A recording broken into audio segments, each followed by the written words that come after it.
Hello, everybody. Today I'm going to start this chapter, Forms of Market of Class 11, Economics, Microeconomics. So let's start this chapter. It's a very easy chapter. You always get full marks if you study from me because I'm a very good teacher. Okay, just joking. We can start now. Concept of market. Ordinarily, for an individual, it would mean a shopping complex, but for a student of economics, it is not correct. What does it mean? इससे आपको ये समझ आता है कि एक अगर normal आदमी है उसके लिए एक मार्केट मतलब एक शॉपिंग कॉम्प्लेक्स हो गया, लेकिन अगर आप इकोनॉमिक्स के स्टूडेंट हो, अगर आप कॉमर्स लिए, तो अगर आप ऐसा बोलेंगे तो आप मतलब छोड़ दीजिए, आपको कॉमर्स छोड़ के वापस साइंस चल जाइए। ठीक है, मजाक कर रहे थे। ठीक है, उसके बाद in economics the concept of market has a special meaning. It does not refer to any geographical area where goods are sold and purchased. Instead it refers to all such systems or arrangement that bring the buyers and sellers in contact. ठीक है, ये सब हो गया। इसके बाद आपका main बता दे रहे हैं इसमें। इसका मतलब है कि वो मार्केट आपका मतलब वो एक ऐसा सिस्टम और अरेंजमेंट है, वो कोई जियोग्राफिकल एरिया नहीं है। इसको याद से समझ लीजिएगा।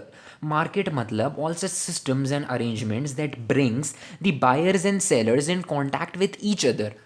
एक जो मतलब बेचने वाला और एक खरीदने वाला है, वो एक सिस्टम है जिसमें एक बेचने वाला और एक खरीदने वाला एक दूसरे के साथ कांटेक्ट करता है, जिसके बाद वो मतलब बेचने का काम और खरीदने का काम एग्जीक्यूट हो पाता है। तो वही अगर आप इंग्लिश लैंग्वेज में समझेंगे तो the concept of market refers to all such systems और arrangement that bring the buyers and sellers in contact with each other to settle the sale and the purchase. It does not refer to any shopping complex. ये आपको याद कर लेना चाहिए। अगर आप shopping complex बोले तो आप छोड़ के साइंस चल जाइए। ठीक है, चलिए, ये तो बहुत बेसिक था। बोले ना, ये चैप्टर बहुत ईजी। आप और खासकर आप मेरे से पढ़ रहे हो तो आप चिंता ही मत करिए। चलिए उसके बाद, ठीक है, चलिए उसके बाद आता है फॉर्म्स ऑफ मार्केट। क्या क्या मतलब कितना टाइप्स ऑफ फॉर्म होता है, क्या क्या फॉर्म्स होता है हम लोग पढ़ते हैं। तो उसमें 4 टाइप ऑफ फॉर्म्स होना चाहिए। आपको ये याद होना चाहिए 4 टाइप्स ऑफ फॉर्म होते हैं, वेरी इजी। ये सब तो आप लोगों को पढ़े। आप मोनोपोली तो आप गेम भी खेलोगे, वही है, उसमें से एक टाइप तो मोनोपोली। और क्या ही चाहिए आपको, दो 4 में से एक तो बता ही दिए। ठीक है, सॉरी। 4 टाइप है। फर्स्ट है तो आपका परफेक्ट कंपटीशन, सेकंड होता है मोनोपोली, थर्ड होता है मोनोपोलिस्टिक कंपटीशन, फोर्थ होता है ओलिगोपोली। आप अरे यार, तीनों तो एक ही टाइप नाम है, थोड़ा मोड़ा तो यार तो ऐसा ही हो जाएगा आपको नाम। तो बस इसका मीनिंग समझ लीजिए, बस आपको तो मिल गया फुल मार्क्स। और आप मेरे से पढ़ रहे हैं ना, चिंता मत करिए। सो 4 टाइप्स होता है। फर्स्ट है आपका परफेक्ट कंपटीशन, सेकंड होता है मोनोपोली, थर्ड होता है मोनोपोलिस्टिक कंपटीशन, फोर्थ होता है ओलिगोपोली।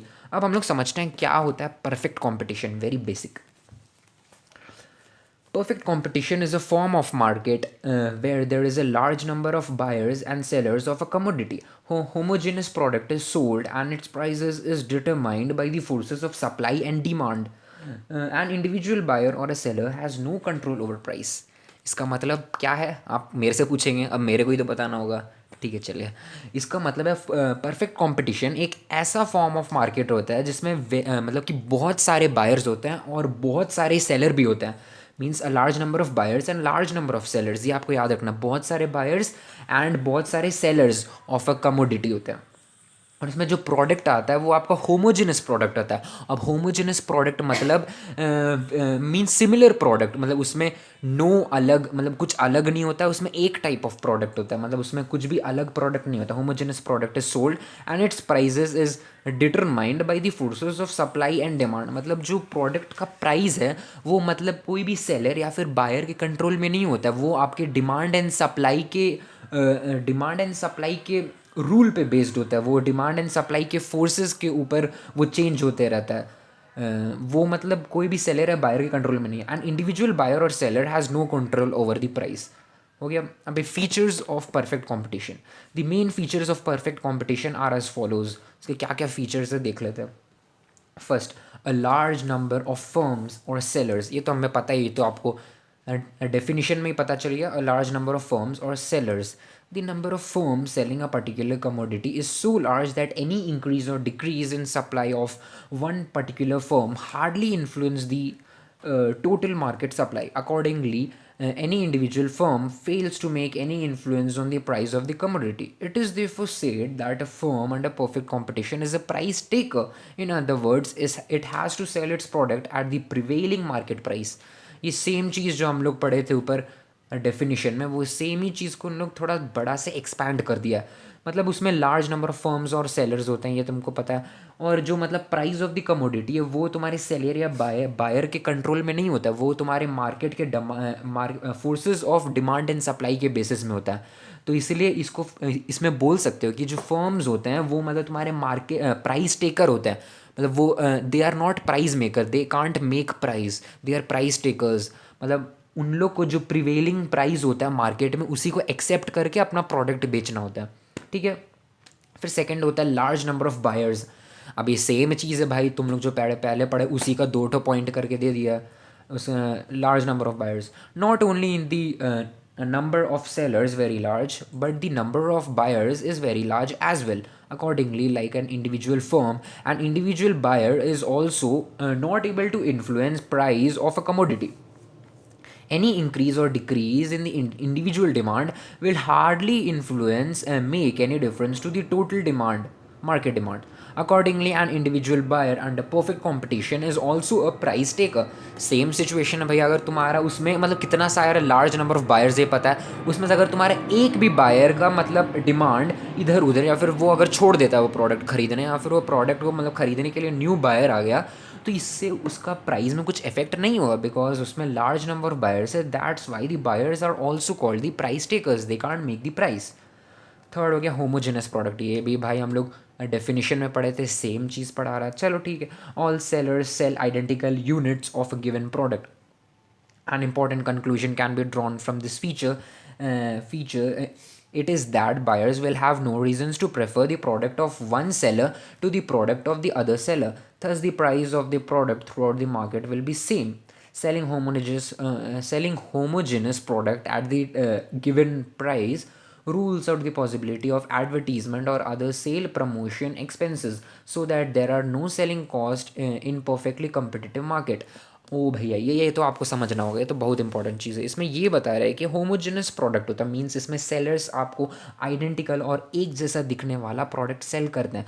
तो तुम्हारा जो बायर होगा उसके पास तो कोई चॉइस ही नहीं है, वो मतलब जो भी खरीदना खरीद सकता है, ऐसा कुछ प्रेफर करने का चीज़ ही नहीं है, सब तो एक ही जैसा प्रोडक्ट है, इसलिए उसमें कुछ है नहीं। तो जिसके वजह से आप देखेंगे जो मतलब प्रोड्यूसर्स होता है उनको जो एक्स्ट्रा कॉस्ट होता है, जो advertisement and sale promotional cost होता है, उसमें आपको एडिशनल मनी स्पेंड करने का ज़रूरत नहीं है, क्योंकि उससे आपका कुछ इफेक्ट नहीं होगा कि it is a perfectly competitive market. So that's why means no selling cost we can say. उसके बाद fourth point, perfect knowledge. Buyers and sellers are fully aware of the price prevailing in the market. Buyers know it fully well at what price sellers are selling a given product. As a consequence only one price prevails in the market. इसमें क्या बता रहा है कि buyers and sellers are fully aware of the price prevailing in the market, मतलब buyers and sellers are price takers that we know. So because of that जो बेचने वाला और खरीदने वाला उन लोग फुली अवेयर, उन लोग को पूरा अच्छे से पता होता है कि मतलब क्या अभी मार्केट में प्राइस चल रहा है एक कमोडिटी का। वो जो फर्म होता है उसको भी पता होता है, जो खरीदने वाला उसको भी पता होता है। So buyers know it fully. As a consumers only one price prevails in the market, उसकी वजह से एक ही प्राइस प्रिवेल होता है मार्केट में। वो fluctuation in price is not possible, तुम्हारे बायर के लिए भी और सेलर के लिए भी। तो हो गया परफेक्ट नॉलेज। उसके बाद होता है free entry and exit of firms. A firm can enter and leave any industry, there is no legal restriction on the entry और एग्जिट ऑफ द फर्म्स। इसका मतलब ये बता रहा है कि मतलब एक कोई भी फर्म, एक न्यू बिजनेस या फिर कोई भी बिजनेसमैन आराम से ये परफेक्ट कंपटीशन के अंदर मतलब फॉर्म हो सकता है और अंदर जा सकता है और मतलब लीव भी कर सकता है। क्यों? इसका मेन रीज़न है कि इसमें very large number of firms है, तो जिसकी वजह से, और वो भी होमोजेनस प्रोडक्ट है, इसलिए तुम्हारा इसमें कंपटीशन बोल सकते हैं कि इसमें कंपटीशन आपका मतलब कंपटीशन है बहुत, लेकिन कंपटीशन ऐसे है कि आप कुछ नहीं कर पाएंगे, ये सब मतलब डिमांड एंड सप्लाई के बेसिस में। इसलिए जो फर्म है और जो बायर है वो मतलब इसमें कुछ नहीं कर सकता, बिजनेस का प्रॉफिट वॉफिट ऐसा कुछ नहीं कर सकता, बस डिमांड एंड सप्लाई के फोर्सेस पे बेसिस है। इसलिए तुम आराम से जो भी entry and exit of firms is very free, any without any legal restriction. उसके बाद है independent decision making and freedom from checks. There is no agreement between sellers regarding production quantity and price, nor is there any restriction regarding the sale and the purchase of any commodity. इसका मतलब कि जो तुम्हारा sellers and the firms होता है उन लोग के बीच में कुछ एग्रीमेंट नहीं होता है, मतलब regarding the production quantity and price, अगर आप बाकी सब चीज़ में देखें, बाकी सब फॉर्म्स ऑफ मार्केट में देखेंगे, हम लोग बाद में पढ़ेंगे ये मोनोपोली मोनोपोलिस्टिक, इसमें सब देखेंगे तो तुम्हारा firms and the business man है वो मतलब एक दूसरे के साथ कॉन्टैक्ट और कम्युनिकेट करके रख लेता है, जिसकी वजह से उन लोग ऐसा करता है कि उन लोग हम लोग से मैक्सिमम फ़ायदा उठा पाए। लेकिन ये परफेक्ट कॉम्पिटिशन में ऐसा पॉसिबल नहीं और ऐसा होता भी नहीं है। इसी की वजह से बोलते हैं independent and freedom from checks, बोलते हैं perfect mobility. Perfect factors of production are perfectly mobile under perfect competition. Factors will move to that industry which pays the highest remuneration. Remuneration का मतलब होता है पेमेंट, ठीक है। तो इसका मतलब क्या है, factors of production are perfectly mobile under perfect competition. इसका मतलब जो फैक्टर्स ऑफ प्रोडक्शन होता है आपका, जैसे हो गया लैंड, लेबर, मशीनरी, ये सब मेनली आप इसका इसमें समझ लीजिए। फैक्टर्स ऑफ प्रोडक्शन में आप मेनली समझ लीजिए एग्जांपल एज ए लेबर तो आपको पता है क्या होता है, तो उसकी वजह से आप देखेंगे मतलब परफेक्टली मोबाइल, इसमें परफेक्टली मोबाइल होता है मतलब कि ईजिली ट्रांसफरेबल और ईजिली उन लोग का मूवमेंट वेरी ईजी होता है। तो factors will move to that industry which pays the highest remuneration. ये तो बहुत कॉमन सेंस है भाई, जहाँ पे उसको ज़्यादा पैसा मिलेगा वहीं ना जाएगा, ऐसा थोड़ी फ्री में जाएगा। चलो ठीक है, कोई खास रहा है, कोरोना नहीं है मजाक कर रहे थे, ठीक है। चलिए, तो इजी था, आपको परफेक्ट मोबिलिटी समझ आ गया। उसके बाद आ गया नो एक्स्ट्रा ट्रांसपोर्ट कॉस्ट, ये है आपका last point as a feature of perfect competition. No extra cost, transport cost, इसका मतलब क्या, for one price to prevail throughout the market it is essential that there is no extra transport cost for the consumers while buying a commodity from different sellers. Same भैया, इसमें आपको पता है perfect competition है तो उसका price सारे market में almost same, because homogeneous product, a large number of buyers and sellers, because of that आपका देखेंगे तो प्राइस हमेशा सेम रहना चाहिए। अगर आपका थोड़ा सा भी एक्स्ट्रा प्राइस रहेगा, समझिए जैसे आपका कुछ एक्स्ट्रा ट्रांसपोर्ट कॉस्ट हो रहा है, तो एक्स्ट्रा ट्रांसपोर्ट कॉस्ट आपका हुआ तो आपको मतलब क्या बोलते हैं, एज अ कॉमन सेंस आपको अपना वो प्रोडक्ट का भी प्राइस बढ़ाना पड़ेगा, प्रोडक्ट का प्राइस बढ़ाना होगा।